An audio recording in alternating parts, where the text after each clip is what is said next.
Hi student, मैं विशाल पवार और आज आपके चैनल न्यू गुरुकुल स्टडी पर आपके लिए लेकर आया हूँ कक्षा 10 के गणित का अभ्यास एक वास्तविक संख्या है यानी रियल नंबर। तो बहुत ही आसान तरीके से इस एक्सरसाइज को समझने के लिए बने रहिए इस वीडियो के साथ। सबसे पहले हम स्टार्ट करते हैं यूक्लिड विभाजन प्रमेय से।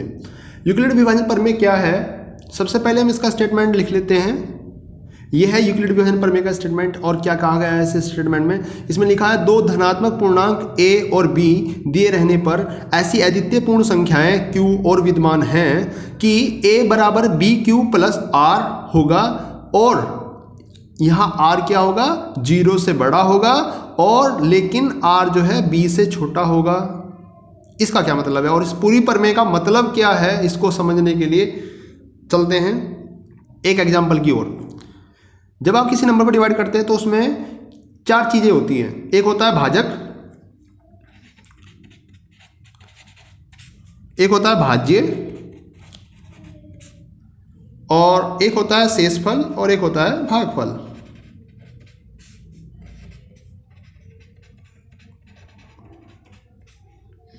ये जो दी हुई प्रमेय है ये भी कुछ इसी रूप में है। इस भाजक, भाज्य और शेषफल और भागफल को किस तरीके से एक सूत्र में डाला जाता है, ये होता है भाज्य बराबर भाजक गुणा भागफल प्लस शेषफल। ये सूत्र आपने छोटी क्लास में पढ़ लिया होगा। और ये जो इस प्रमेय के स्टेटमेंट में ये लिखा हुआ है a बराबर बी क्यू प्लस आर, ये भी इसी भाज्य वाले फॉर्मूले से लिया गया है, ये इसी का रूप है। तो अब इस प्रमेय को अच्छे से समझने के लिए आप इस एग्जाम्पल की ओर चलें। हमने 6 से भाग करना है एक संख्या को। संख्या क्या है, संख्या ली है हमने 27। जब हम 6 से 27 को भाग कर रहे हैं तो कितनी बार चलेगा ये, 4 बार चलेगा। यहाँ आएगा 24 और इसको घटाएंगे तो कितना बचेगा, 3 बचेगा।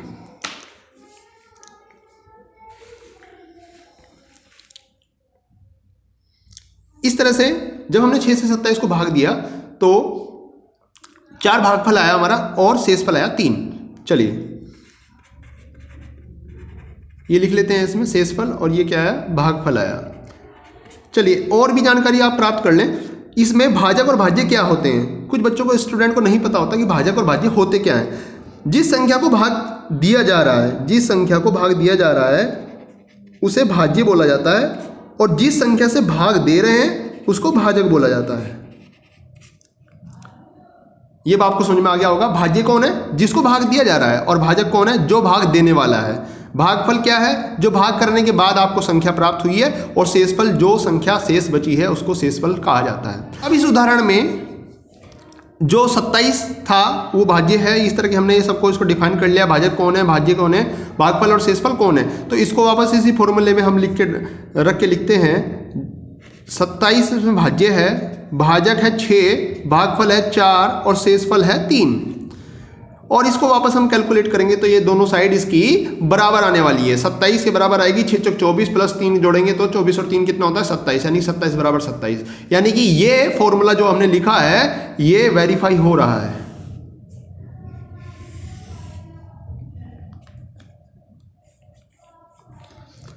अब इस प्रमेय का क्या रोल है, यूक्लिड विभाजन प्रमेय का यूक्लिड विभाजन प्रमेय का इस बात में क्या रोल है। तो इस प्रमेय की तरफ रुख करते हैं। इसमें लिखा है दो धनात्मक पूर्णांक a और b दिए रहने पर, दो धनात्मक पूर्णांक a और b दिए रहने पर, तो हमने क्या है कि हमने ये ले लिया इस प्रमेय के आधार पर कि हमें कोई संख्या दी गई है जिसे हम भाज्य कह रहे हैं, जिसे हम भाज्य कह रहे हैं। वो क्या है, वो x है। संख्या दी गई है जिसे हम क्या कह रहे हैं, भाज्य कह रहे हैं, और ये क्या है, ये x के रूप में हमने मान ली है। और हम ये कह रहे हैं कि इस संख्या को 6 से भाग देने पर, यानी कि भाजक क्या होगा, भाजक होगा 6 से भाग देने पर क्या क्या शेषफल आ सकता है, शेषफल क्या क्या आ सकता है, इसकी तरफ रुख करते हैं। जब इस x संख्या को, इस संख्या x से कुछ भी हो सकती है, इस x संख्या को जब हम 6 से भाग करेंगे तो क्या क्या संभावना है शेषफल आने की। शेषफल आने की संभावना है या तो 0 शेषफल आएगा, या एक शेषफल आएगा, या 2 आएगा, या 3 आएगा, या 4 आएगा, या 5 आएगा। जब हम किसी भी संख्या को 6 से भाग देंगे तो संभावनाएं शेषफल आने की क्या क्या है? 0 है, 1 है, 2 है, 3 है, 4 है, 5 है। अब उस संख्या को, x संख्या को हमें इस तरह से लिखना है, इसको हमें इस सूत्र का इस्तेमाल करते हुए लिखना है। संख्या क्या है? संख्या है x, तो x हम लिख ले रहे हैं, x बराबर क्या आएगा? 6, तो आना ही है भाजक क्या है, क्योंकि 6 है, और भागफल क्या होगा? भागफल कुछ भी हो सकता है, हमने मान लिया y है, और इस केस में x को 6 से भाग देने पर भागफल क्या आता है? y आता है, और शेषफल क्या आता है? 0 आता है। चलिए दूसरी तरफ रुख करते हैं। अब इस संख्या x को 6 से भाग देने पर भागफल क्या आता है? मान लिया y आता है, और शेषफल आता है 1। इसके आगे x को 6 से भाग देने पर भागफल y आता है, और शेषफल आता है 2। इस x संख्या को वापस 6 से भाग देने पर भागफल y आता है, और शेषफल आता है 3। इसी तरह ये हो जाएगा, और इसी तरह ये हो जाएगा। तो अब आप यूक्लिड विभाजन प्रमेय क्या है, इसका एक रूप आपको समझ में आ गया होगा।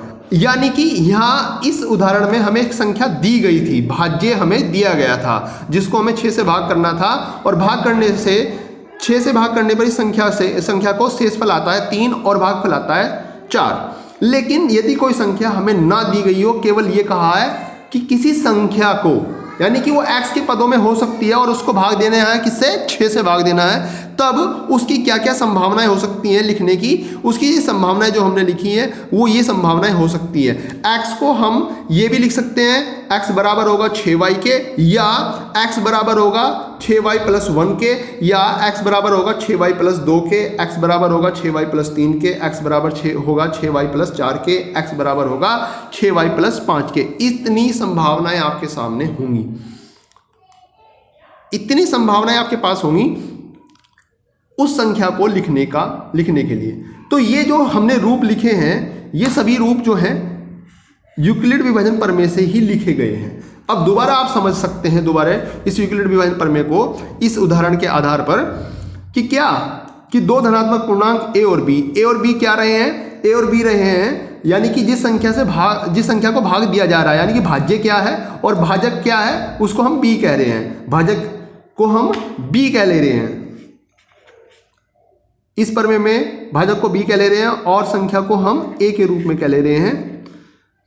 तब ऐसी अद्वितीय पूर्ण संख्याएं q और विद्यमान है, यानी कि q क्या होगा? भागफल होगा। q को हम क्या कहेंगे? भागफल लेंगे। और r क्या होगा? r कहा है 0 से या तो बड़ा होगा या 0 के बराबर होगा, और या इस b से छोटा होगा। चलिए अब इन दोनों कंडीशन को आप ध्यान देंगे, इन दोनों कंडीशनों को कैसे समझे आप, जरा हमने जो अभी उदाहरण लिया है उससे आप समझ लीजिए। अभी हमने इस उदाहरण में संख्या जो ली थी वो x थी और भाजक क्या था? 6 था। तो b का मान क्या ले लिया हमने? 6 ले लिया। और q का मान क्या है? q का मान भागफल के रूप में हम कुछ भी चर राशि ले रहे हैं, जैसे y लिया है हमने। तो हमने शेषफल की बात की है, यहाँ r क्या है? शेषफल। r क्या है? शेषफल। r क्या है? शेषफल। तो r का मान क्या कहा गया है इस प्रमेय में? 0 के बराबर होगा या 0 से बड़ा होगा। तो हमने पहले केस में जब हम x को इस प्रमेय के आधार पर लिख ले रहे हैं तो क्या लिखा है? x बराबर 6y प्लस 0। 0 क्यों लिखा? क्योंकि r का मान 0 के बराबर हो सकता है या इससे बड़ा होगा। अब दूसरे केस में हमने क्या लिखा है? x को लिखते हुए लिखा है x बराबर 6y प्लस 1, और इसको हमने कहाँ तक लिखा है? इसको हमने लिखा है 6y प्लस 5 तक। x बराबर 6y प्लस 5 तक लिखा है। क्यों लिखा है? क्योंकि अभी आपने इसकी कंडीशन में क्या देखा था कि जो शेषफल है वो b से क्या होगा? छोटा होगा, b से छोटा होगा। और b क्या है? b है भाजक। b क्या है? भाजक है। इसलिए हमने जो शेषफल लिया है लास्ट तक वो क्या लिया है? 5 लिया है। क्यों? क्योंकि 5 जो है 6 से छोटा है। तो मैं आशा करता हूं कि आपको ये यूक्लिड विभाजन प्रमेय बहुत अच्छे से समझ में आ गया होगा।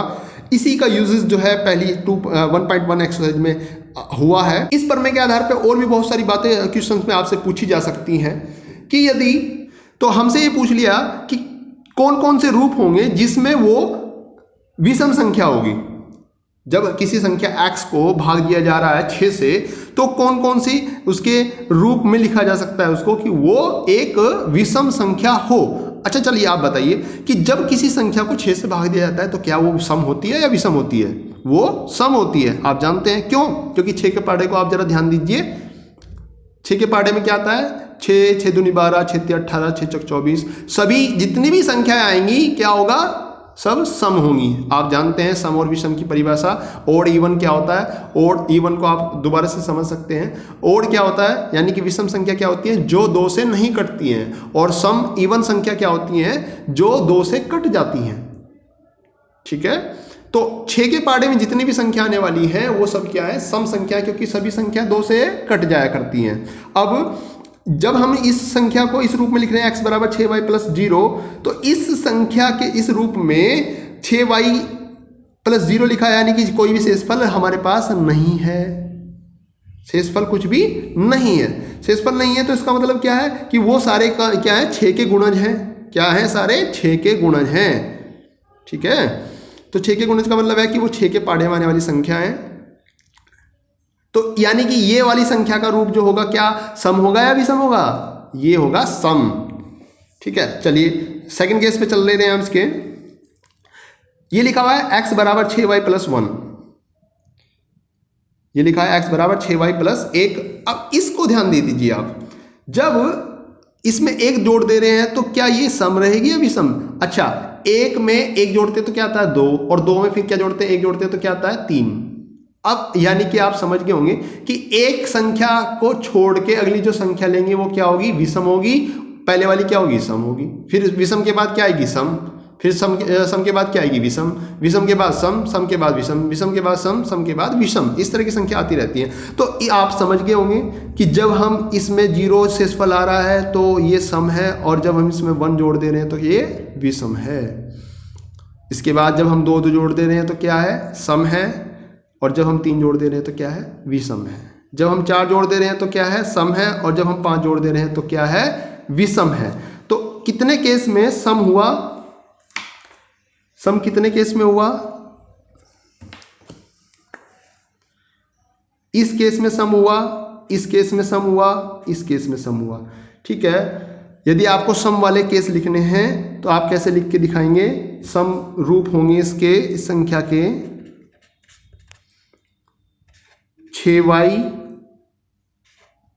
6y प्लस 2 और 6y प्लस 4। और विषम रूप क्या होंगे? विषम रूप होंगे इसके 6y प्लस 1, 6y प्लस 3 और 6y प्लस 5।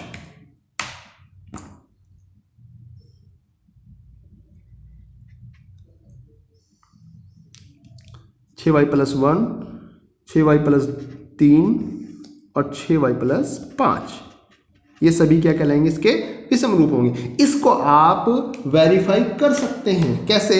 आप y का एक कोई भी मान ले लीजिए, 1 ले लीजिए, 2 ले लीजिए, 3 ले लीजिए, 4 ले लीजिए, कुछ भी मान लीजिए आप, और उसको चेक करके देखें y का मान रख के कि ये क्या सम आ रही है नहीं आ रही है। चलिए एक एग्जांपल में मैं भी आपको बता दे रहा हूँ। y का मान मैंने सबसे पहले लिया क्या? 2। ठीक है, इस केस में मैंने 2 ले लिया है, तो 2 की 6 में गुणा करेंगे तो 6 दूनी 12 आएगा। 6 की 2 में गुणा करेंगे तो 12 आएगा, और 2 जोड़ेंगे तो क्या आएगा? 14। तो 12, 14 और यहाँ 6 दूनी 12, 12 और 4 16, 12, 14 और 16 ये संख्या आ रही है। तो क्या ये सम है या विषम? क्या आंसर है आपका? सम है ये सभी संख्याएं। और विषम के लिए आप वापस यहाँ y का मान 2 लिख ले रहे हैं, तो 6 दूनी 12 और 1 13, 6 दूनी 12 और 3 15, 6 दूनी 12 और 5 17। तो क्या ये 13, 15, 17 सभी क्या संख्याएं हैं? विषम। इसी तरह के क्वेश्चन आपको 1.1 में पूछे गए हैं। ठीक है, इसी तरह के क्वेश्चन 1.1 में पूछे गए हैं कि किसी संख्या को इतने से भाग दिया जा रहा है। ठीक है, तो बताइए उसका सम रूप क्या लिखेंगे? सम संख्या क्या होंगी? विषम संख्या क्या होंगी? इस तरह के क्वेश्चन आपसे पूछे गए हैं। मैं उम्मीद करता हूं कि आपको ये यूक्लिड विभाजन वाली थ्योरम जो है आपको अच्छे से समझ में आ गई होगी। इसका किस तरह का रूप आपने देखा ये आपको बिल्कुल अच्छे से समझ में आ गया होगा इस एग्जाम्पल के जरिए। तो अब इसके बाद हम आगे बढ़ते हैं इस एक्सरसाइज की ओर। अब आपको यूक्लिड विभाजन प्रमेय का प्रयोग करना सीखना है कि किस तरह से हम इसका प्रयोग करके दिए हुए क्वेश्चंस को कर सकते हैं। जैसे कि आपको एक क्वेश्चन दिया गया है 4052 व 12576 का एचसीएफ निकालना है यूक्लिड विभाजन प्रमेय का प्रयोग करके। तो चलिए इस क्वेश्चन को किस तरह से करना है इसको देख लीजिए। ये आपकी बुक का एग्जाम्पल नंबर 1 है, ठीक है। आप इसको यहाँ अच्छे से समझ सकते हैं और भी अच्छे तरीके से आप इसको यहाँ समझ सकते हैं। तो चलिए किस तरह से इसको करना है, इसको आपने करने का जो तरीका है वो आप छोटी क्लास में एचसीएफ निकालने की भाग विधि से पढ़ सकें। तो एचसीएफ निकालने की जो भाग विधि होती है, डिवीजन मेथड होता है, उसमें हम उसमें एचसीएफ कैसे निकाला जाता है आपको याद आ गया होगा। सबसे पहले हम क्या करते हैं कि जो छोटा नंबर होता है उससे बड़े वाले नंबर को भाग करते हैं, 1 स्टेप डिवीजन कहते हैं जिसको, उस तरीके से भाग करते हैं। 12576 को हम भाग कर ले रहे हैं इस क्वेश्चन में 4052 से, और ये कितनी बार चल रहा है, ये चल रहा है 3 बार। 3 बार चला, 3 बार चलने के बाद यहाँ इसकी गुणा करेंगे, इसमें 3 दूनी 6, 3 पंजे 15 और 1 आया, आगे 0 है तो 1 का 1 आ जाएगा, ठीक है। 3 चौक 12 और ये आ गया 12156। अब आप इसमें से घटाएंगे, 6 में से 6 गया 0, 7 में से 5 गया 2 और 5 में से 1 गया 4, आगे 0 आ जाएगा, 2 2 गया 0 और 1 में से 1 गया 0। तो इस तरह से क्या बचा है, 420 हमारे पास बचा है। इस मेथड में हम क्या करते हैं, भाग विधि में आपको पता ही होगा कि क्या किया जाता है कि जो शेषफल बचा, शेषफल क्या बचा, 420 बचा। इस शेषफल से जिस संख्या से हम भाग दे रहे थे उस संख्या को भाग करेंगे। तो हमने क्या किया, 420 से 4052 को भाग करना है, इसको हमने इसलिए यहाँ पर लिख दिया। अब यही जो तरीका है लास्ट तक हम इसको यूज़ करते जाएंगे। और किस तरह से हम एचसीएफ निकाल पाएंगे, तो चलिए इसको देख ले रहे हैं। 420 से 4052 को भाग करते हैं, ये कितनी बार चलेगा, इसको चेक करने के लिए जरा बड़ी संख्या है, इसको मैं तरीका बता दे रहा हूँ। और इस तरह के तरीके जो शॉर्ट ट्रिक्स हैं कैलकुलेशन की, वो आप अपने न्यू गुरुकुल स्टडी चैनल पर शॉर्ट ट्रिक्स प्लेलिस्ट में जाके भी इसको देख सकते हैं। इसके लिए हमने एक अलग से वीडियोस बनाई हुई हैं और उसको प्ले लिस्ट में जाके आप चैनल की प्लेलिस्ट में जाके आप इसको देख सकते हैं। शॉर्ट ट्रिक नाम से वहाँ प्लेलिस्ट बनी हुई है और वहाँ बहुत सारी छोटी छोटी इस तरह की कैलकुलेशन करने के जो शॉर्ट ट्रिक हैं वो आपको बताई गई हैं। तो चलिए अब इसको चेक करते हैं कि कितने से चलेगा। इसको चेक करने के लिए ये है 4000 और ये है 400, तो लगभग ये 4000 और 400 है। तो 9 चौक 36 और 10 की 4 में करेंगे तो 4000 आ जाएगा। लेकिन ये क्या है कि 20 है, यदि मैं इसकी 10 में चलाऊंगा, इसको एक बार चलेगा या 10 में चलाऊंगा तो ये क्या आएगा, 200 हो जाएगा, 42 हो जाएगा, ठीक है। तो इसको करना कितने से है, अब इसको हमने ले लेना है 9 से। 9 से चेक कर लेते हैं क्या है, 9 दूनी 18 और 9 चौक 36, ठीक है। 9 की 20 में गुना करेंगे तो कितना आएगा, 9 दूनी 18 यानी कि 180 आएगा और 9 चौक 36 3600 आएगा।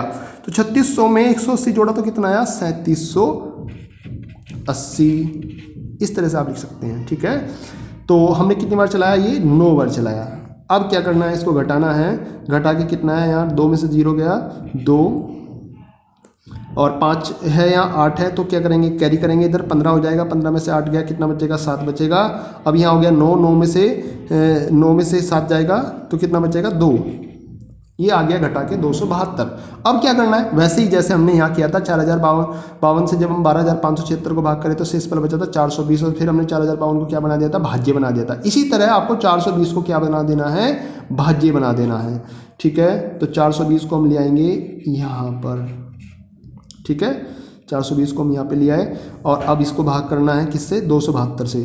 तो कितनी बार चलेगा, अरे भाई 27, ये लगभग कितना है, लगभग 300 के आसपास जा रहा है, ठीक है। 300 की 2 में गुना करते तो 600 आता है और ये क्या है, ये 400 है लगभग। तो इसलिए हम कितनी बार चलाएं इसे, एक ही बार चला लें, एक ही बार चलेगा। ये 272 आया यहाँ पे, एक बार चला के 272 को, एक बार चला के 272 आया और इसको अब हमें घटाना है। तो यहाँ 0 है, यहाँ 2 है, तो इसलिए हम क्या करेंगे, यहाँ एक हासिल लेंगे। हासिल जब हमने लिया तो ये हुआ 10 में से 2 गया, कितना बचा, 8 बचा है। और अब क्या करना है, यहाँ बचा 1 और यहाँ से हासिल लिया 11 हो गया, 11 में 7 गया, कितना बचा, 4 बचा और यहाँ बचा 3 में से 2 गया 1। ये सारा कैलकुलेशन पोर्शन आपका है, आप कर भी सकते हैं। अब वही काम दोबारा करना है, 148 से क्या करना है, 272 को भाग करना है। 272 कहाँ से आया, इसको हमने यहाँ पे ले लिया है। अब ये कितनी बार चलेगा, ये चलेगा एक बार,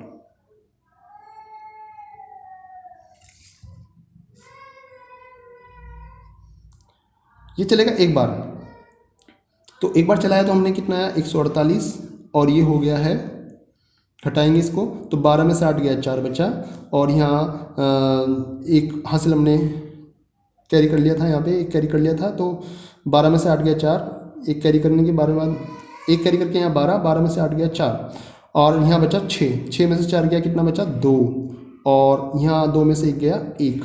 ठीक है, अब इसको क्या करना है, वही काम जो पहले किया है, 148 को आप यहाँ ले आएंगे और 124 से इसमें चलाएंगे तो कितनी बार चलेगा, एक बार चलेगा। 8 में से 4 गया 4 में से 2 गया 2। इस तरह से आपका क्वेश्चन होते जा रहा है।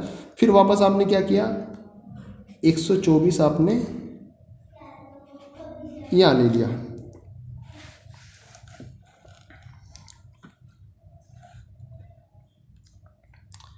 अब 124 में चला रहे हैं 24 को, तो कितनी बार चलेगा, 24 पंजे 120, आपको पढ़ा याद है, 120 चलाया तो यहाँ बचा 4।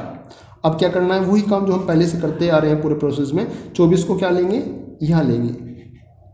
अच्छा, आपकी ये आप ये सोच रहे हैं कि ये काम कब तक चलेगा, आप भाग विधि में एचसीएफ निकालने की भाग विधि में आप पढ़ चुके हैं कि ये कब तक चलता है, आप जानते हैं। ठीक है, मैं फिर भी आपको बता दे रहा हूँ, ये तब तक चलता है जब तक शेषफल 0 ना आ जाए, जब तक शेषफल 0 ना आ जाए, और आपका पेटियंस जो है यहाँ पूरा होने वाला है, धैर्य आप ना खोएं। ठीक है, तो अभी क्या है देखेंगे आप, अभी 4 है, 24 को भाग करना है तो कितनी बार चल जाएगा, 6 बार चल जाएगा।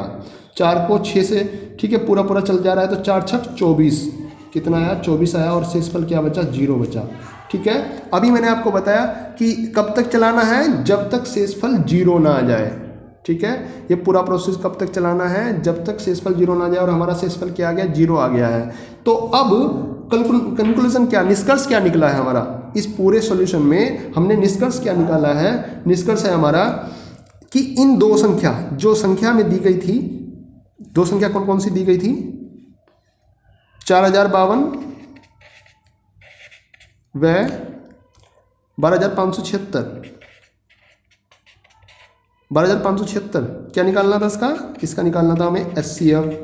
ठीक है, तो एचसीएफ क्या आया है, एचसीएफ आ गया है इसका क्या, जिस केस में, कैसे निष्कर्ष निकालेंगे इस एचसीएफ क्या है, जिस केस में जब भी आप इसका शेषफल 0 आ जाए, भाग करते हुए इस तरह से, जब भी इसका शेषफल 0 आ जाए तो जितने से उस केस में हमने भाग दिया है, जितने, जब इसका शेषफल 0 आया है उस वाले केस में जितने से हमने भाग दिया है, ठीक है, वो उसका क्या होगा, एचसीएफ होगा। किसका, जिस नंबर को हम लेके चले थे, ठीक है, उनका एचसीएफ क्या होगा, जो ये नंबर आएगा। ठीक है, जितने से शेषफल 0 बचेगा उस कंडीशन में हम उसका एचसीएफ कहेंगे, वो उतना नंबर होगा। तो एचसीएफ इन दोनों नंबर का क्या है, 4 आया। इसके साथ साथ ही बस आप इस सॉल्यूशन के साथ साथ एक काम और कर लेंगे, क्योंकि आपको ये कहा गया था कि यूक्लिड विभाजन प्रमेय का आपको प्रयोग करके इस क्वेश्चन को सोल्व करना है। इसके साथ साथ आप एक काम और कर लेंगे, क्या करना है वो काम मैं आपको बता दे रहा हूँ। आप साथ साथ इस सॉल्यूशन में एक ये संख्या लिखते चलेंगे। किस तरह संख्या लिखनी है आपने, जैसे आपने यहाँ जिसको भाग दिया, किसको भाग दिया, 12576 को भाग दिया, कितने से दिया, 4052 से दिया, और कितना आया, भागफल आया 3। ठीक है, यानी कि जो भाज्य वाला फॉर्मूला हमने पहले डिस्कस कर लिया है उसी का यूज़ करते हुए आपने चलना है। ठीक है, तो 12576 इसमें भाज्य है, 4052 क्या है, भाजक है, और भागफल क्या है 3 है, और शेषफल क्या है 420। इस तरह से आप इसको लिखते दिखाते चलेंगे हर केस में। ठीक है, हमने यहाँ लिख दिया। इसके बाद इस वाले केस में 4052 क्या है, भाज्य है, 420 क्या है, भाजक है, और 9 क्या है, भागफल है, और शेषफल क्या है 272 है। ठीक है, इसके बाद इस वाले केस में 420 क्या है, भाज्य, और भाजक 272, और कितनी बार चला ये, एक बार, यानी कि भागफल 1 और शेषफल 148। इस वाले केस में इसी तरह लिखते चलेंगे। 272 वाले केस में क्या है, 272 वाले केस में 148 हमने भाग दिया, तो यानी कि भाजक क्या है 148 है, भागफल है 1 और शेषफल है 124। इसी तरह फिर इस वाले केस में क्या है, भाज्य 148 है, ठीक है, और भाजक जो है 124 है, भागफल 1 है, और शेषफल क्या है 24 है। ठीक है, इसके बाद इस वाले केस को मैं इधर लिख दे रहा हूँ। 124 इसमें क्या है, भाज्य है, भाजक है 24, और भागफल है 5 और शेषफल है 4, वो हमने यहाँ लिख दिया। ठीक है, इसके बाद इस वाले केस में हमने क्या है, 24 क्या है, भाज्य है, 4 भाजक है, 6 भागफल है, और 0 क्या है, शेषफल है। ठीक है, तो इस तरह से हमने लिखते चलना है और इस का आपका सॉल्यूशन आप इस तरह से लिख दिया है। तो इसका सॉल्यूशन आया क्या है, इसका आंसर आया है 4, यानी कि 4052 और 12576 जो आपको दो संख्याएं दी गई थी, इन दोनों संख्याओं का जो एचसीएफ है वो क्या आया है, 4 आया है। इस तरह से आप बहुत सारे और क्वेश्चन आपको एक्सरसाइज में दिए गए हैं, आप कर सकते हैं। और इससे अगली वीडियो में मैं आपको 1.1 के सारे क्वेश्चन का सॉल्यूशन आपको साथ साथ कराते चलूंगा, तो उसको आप देखने के लिए प्लीज़ इस चैनल को सब्सक्राइब करें और ताकि आपको उस आने वाली वीडियो का नोटिफिकेशन मिलता रहे।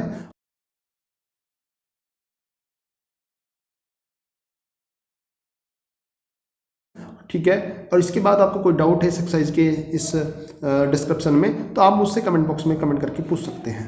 Thank you.